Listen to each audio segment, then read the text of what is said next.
સુરતની તરુણીએ દાંત વચ્ચે દબાવેલી ટાંકણી શ્વાસનળીમાં ફસાઈ ગઈ હતી। પિનનો આગળનો ભાગ એકદમ તીક્ષ્ણ હતો, જેથી જો તરુણી જોરથી શ્વાસ લે અથવા તો ખાંસી ખાય તો ટાંકણી શ્વાસનળીની દિવાલ ફાડીને બહાર નીકળી જાય એવી શક્યતા હતી અને તેથી હૃદય કે ધમનીને ગંભીર નુકસાન પણ થઈ શકે તેવી પણ પરિસ્થિતિ સર્જાઈ શકે તેમ હતું। જોકે બ્રોન્કોસ્કોપીની મદદથી સુરતના તબીબે તેને બહાર કાઢી છે અને તરુણીનો જીવ બચાવ્યો છે। સુરતના સિમ્સ હોસ્પિટલના ચેસ્ટ ફિઝિશિયન ડૉક્ટર ભાવેશ વાઘાણીએ જણાવ્યું હતું કે ગત 2 સપ્ટેમ્બરે મારી પાસે એક વિચિત્ર કેસ આવ્યો હતો। મુસ્લિમ તરુણીએ બુરખો એટલે કે હિજાબ બાંધતી વખતે દાંત વચ્ચે પિન દબાવી રાખી હતી। અંતરાશ કે ખાંસી આવી જતાં ટાંકણી શ્વાસનળીમાં સરકી ગઈ હતી। જોકે તરુણીએ છેક બીજા દિવસે પરિવારને આ બાબતની જાણ આવી હતી। પરિવાર સ્થિતિની ગંભીરતા પારખી ગયો હતો અને માતા પિતા તેમને સુરતના સલબતપુરા ખાતે દવાખાનું ધરાવતા યુવા તબીબ MD homeopathic doctor Ayaz Gogri પાસે સારવારથી લઈ ગયા હતા। ડૉક્ટર અયાઝ ગોગરી દ્વારા પ્રાથમિક સારવાર અને એક્સરે કરાવ્યા બાદ તરુણીને ઇલાજ માટે ડૉક્ટર ભાવેશ વાઘાણી પાસે રિફર કરી હતી। તરુણીની ડાબી બાજુની શ્વાસનળીમાં ટાંકણી સરકી ગઈ હતી। આ પિનને બ્રોન્કોસ્કોપી એટલે કે ફેફસાની દૂરબીન દ્વારા તપાસ કરી ટાંકણીને બહાર કાઢવામાં આવી હતી। તરુણીને બેભાન કરીને ફેફસાની વિડીયો બ્રોન્કોસ્કોપી કરવામાં આવી હતી। તપાસ કરતાં માલુમ પડ્યું હતું કે પિન શ્વાસનળીની દિવાલમાં ખૂંપી જવા પામી હતી।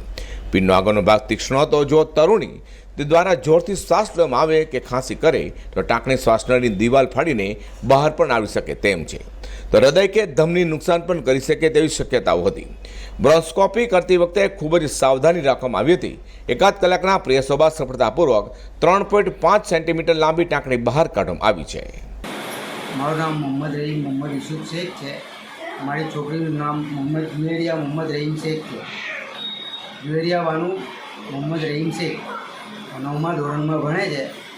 સાંજે 5 વાગ્યા મદ્રેસા જતા ફરી મોઢા પર રૂમાલ બાંધે છે અમારામાં કે મોઢામાં પિન મૂકેલી આવે તો ખાંસી આવી।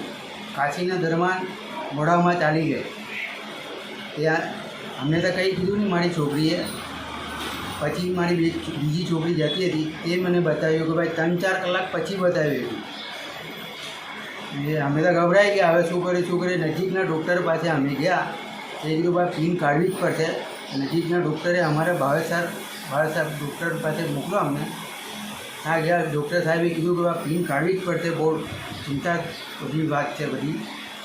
સાહેબને એમને કીધું કે ભાઈ આ ઓપરેશન તમે કઈ બી હાલતમાં કરો। દૂરબીનનું ઓપરેશન કરાવ્યો સાહેબે। અડધો-પોણો કલાકનું ઓપરેશન થયું। અડધો-પોણો કલાકના અંદર અમારે જે ચિંતા અને ટેન્શન હતું અમને, અમે બહુ ગભરાઈ ગયેલા। અડધો-પોણો કલાક પછી સાહેબે અમને પિન બતાવીને અમને કીધું કે હવે તમારી છોકરી ટેન્શન વગર છે, ટેન્શન નહીં લો તમે। અમે ડૉક્ટર સાહેબનો બહુ આભાર માનીએ છીએ, બહુ એમનો અભિનંદન કરીએ છીએ। રહીમભાઈ, તમે શું કામ કરો છો અને કેટલા બાળકો છો? મારા 5 બાળકો છે અને અમે રાંધવાનું કામ કરીએ છીએ। હિજાબ કે ઓઢણી બાંધતી વખતે મોઢામાં ટાંકણી રાખવી ખતરનાક સાબિત થઈ શકે છે, તે અહીંયા વાત સાબિત થઈ છે। છીંક આવી, આકસ્મિક શ્વાસ અંદર લેવાથી અથવા ખાંસી ખાવાને લીધે દાંત વચ્ચે દબાવી રાખેલી ટાંકણી ગળામાં ઉતરી શકે છે। આવી ઘટનામાં બહુ ઓછી જોવા મળે છે, પરંતુ આવી જ ઘટના ન જ બને એવું માનવાવાળા માટે સુરતની તરુણીનો કિસ્સો લાલબત્તી સમાન છે। તરુણી નસીબદાર હોવાને કારણે બચી જવા પામી છે। જોકે દરેક કિસ્સામાં વ્યક્તિ નસીબદાર જ હોય એ જરૂરી નથી બનતું। અઝર કુરેશી સાથે પ્રકાશવાળા।